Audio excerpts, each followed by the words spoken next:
Hello again, everyone. This is American Idioms Part 107.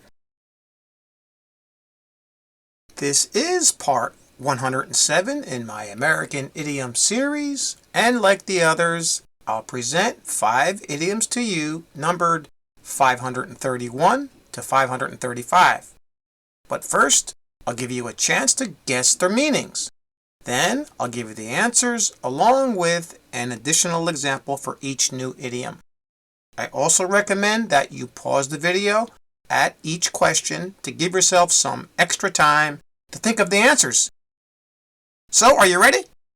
Okay, here we go. Number 531. Hightail it. And the example is, we hightailed it to the store after we heard that they were going to have a big sale there today. Can you guess the meaning?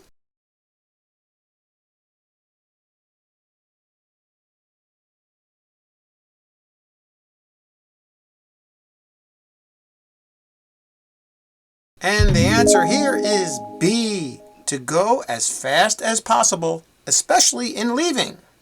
This is exactly what's happening in our example, where they're trying to get a deal. Looks like there's a big sale at a store. So they hightailed it. They went as fast as they could, okay, to get the deal. That's how we use it. Like this next example.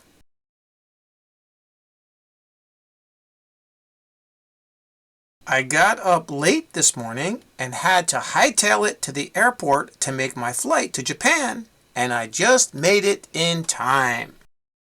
All right, this person woke up late, so he had to go as fast as possible to the airport, right? He had to hightail it, as we say.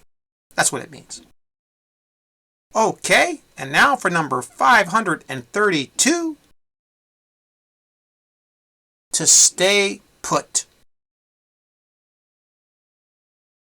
And the example is, we drove a long time to get to our hotel, and I chose to stay put and rest while my family went out to dinner at a nice restaurant. Can you guess the meaning?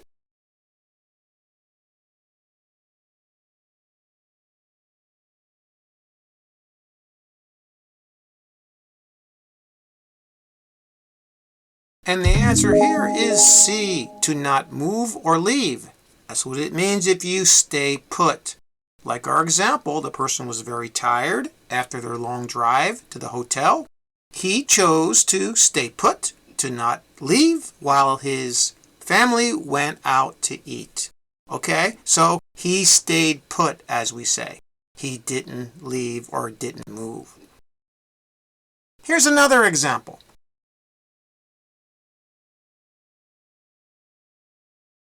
I really have to look for a higher paying job. But right now, I'll stay put at my current job and save some money before I make my move.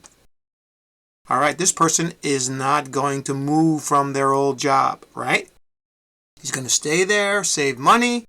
He's going to stay put. Got it? That's how it's used.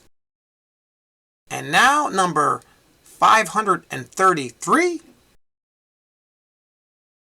A kick in the teeth. And the example is, the job losses at the company were a kick in the teeth for the union. Can you guess the meaning?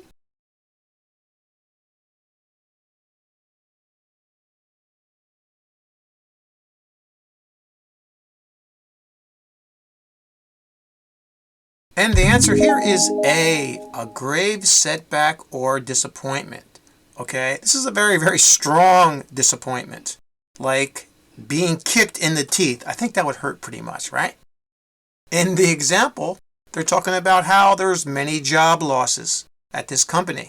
And the union, who's supposed to keep the jobs for the employees, it's a kick in the teeth for them, right? It's a big disappointment, actually for everyone. That's what we mean by a kick in the teeth. Like our next example.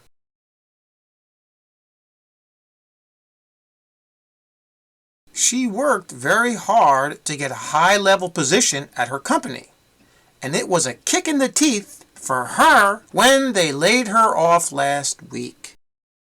Okay, so she worked really hard. She got this big job or this high-level position, right? And then they lay her off. So it's a kick in the teeth. It's a grave setback for her because she worked so hard. Okay? So that's what we mean by a kick in the teeth.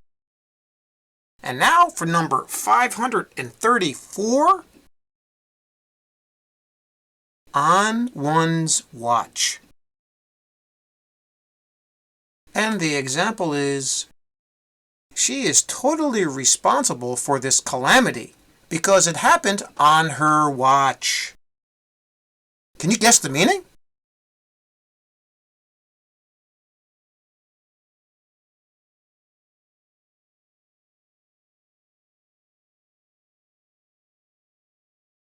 And the answer here is C, while one is in a position of power or authority.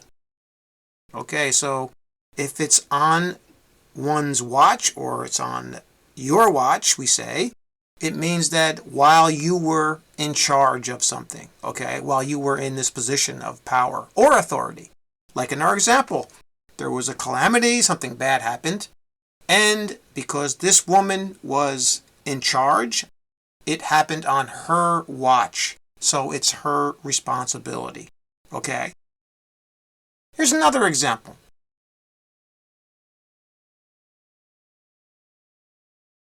I'll take the blame for the robbery last night at the store because it happened on my watch. Alright, so this person was probably in charge of security at this store, and this robbery happened while he was in charge, okay? While it was on his watch, as we say. Got it? All right, and now for number 535.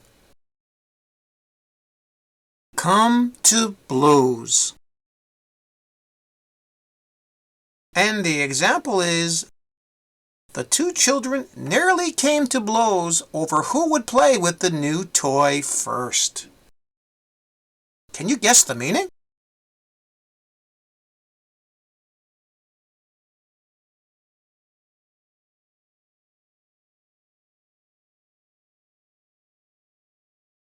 And the answer here is B, to get into a fight, often physically. Okay, so these two kids were fighting over who would play with this new toy first. Okay, so it says that they nearly came to blows, meaning that they almost physically fought over this toy. Okay, that's how it's used. Like our next example.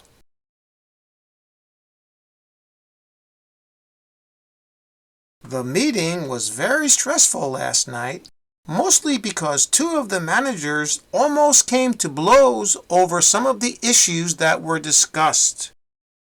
All right, so we have a very stressful meeting where two of the managers almost got into a fight physically.